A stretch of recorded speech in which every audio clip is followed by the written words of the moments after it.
શુભ સવાર દોસ્તો, હું નિમેશ આત્મારામ પટેલ. આજે તારીખ 29/6/2024 શનિવારે સવારે 10:30 કલાકે આ રેકોર્ડિંગ હું કરી રહ્યો છું. એક એવા ગરમી અને કર્મીય આત્માની શાખ માટે આ વિડીયો ખરેખર પૂરેપૂરો સાંભળજો અને સાથે જ ગામમાં નહીં, મોટી ભોયણ ગામની અંદર પણ ખરેખર મોકલજો. આ એક સત્ય ઇતિહાસ છે.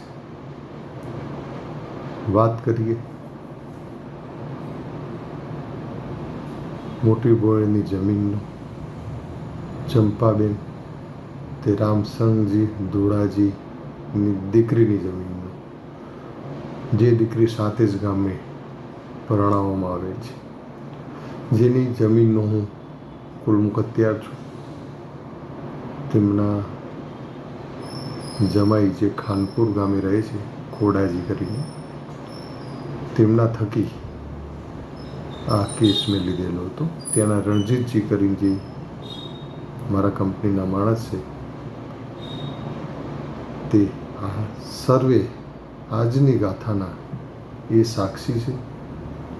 મારા કર્મીય અને ગર્વીય શ્રી અંબારામજી મેરાજીની સાક્ષુ હતી એ બાબતે આ વિડીયો મેં બનાવેલો છે. આ વિડીયો કોઈ ગરીબ ખેડૂતોના પાસેથી હિસ્સો લેવાનો નથી, પરંતુ એ શાક માટેનો છે. અને પૂરો વિડીયો સાંભળજો તમે, રૂવાડા તમારા અંદર થઈ જશે. આ ઘોર કલયુગ છે.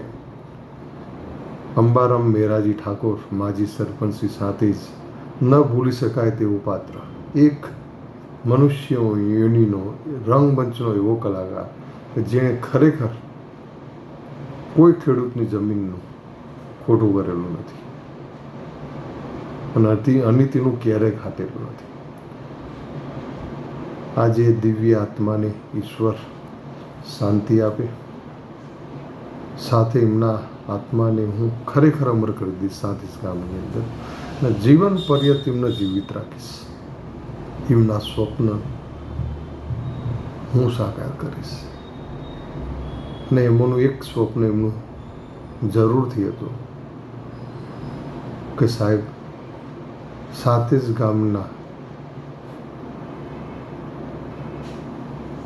દીકરાઓની વિધવાઓ જે હોય, જે દીકરીના પિતા ના હોય, એ દીકરીની મારે પરણાવી છે. એવું એક સ્વપ્ન છે મારા જીવનનું, એક અંતિમ સ્વપ્ન છે, જે હું અંબારામ મેરાજી ઠાકોર મારા મિત્ર અત્યારે હયાત નથી, પણ હું પૂરું કરીશ અને કરી રહ્યો છું.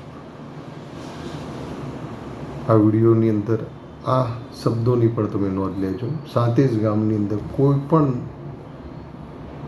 નાત જાત જોયા વગર પિતા વગરની દીકરીના લગ્ન જ્યારે થાય ત્યારે જે સાલ હશે, ઉદાહરણ તરીકે 2024, તો 24,999 રૂપિયા શ્રી અંબારામજી મેરાજી ઠાકોર ચોલ્લો કરશે, દાન કરશે. એમના વારસ ભાવેશજી ઉર્ફે ગડુ ને જાણ કરજો કે તમારા ત્યાં આવીને દીકરીના ત્યાં એક ગર્વીય અંબારામજી મહેરાજીના નામથી યથાયોગ્ય ચોલ્લો કરશે. હવે વાત કરીએ ભોયણની જમીન અનુસંધાને. કરોલ તાલુકાનું ગામ છે મોટી ભોયણ. ત્યાં ચંપાબેન રામસંગજી ઠાકોર ભોયણની દીકરી થાય છે.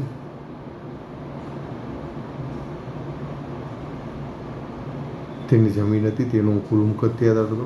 એમને 90 લાખ રૂપિયા આપવાનું એમના જમાઈ શ્રી ખોડાજી ઠાકોર ખાનપુરવાળાની સમક્ષ નક્કી થયેલ હતું. પરંતુ ગઈકાલે સમાચાર મળ્યા, કોઈ જમીનના દલાલો કહી શકો, સારો વહીવટ કરી શકવાવાળા કહી શકો, સમાધાન કરવાવાળા કહી શકો, જે હોય મોટી ભોયણની જમીનનો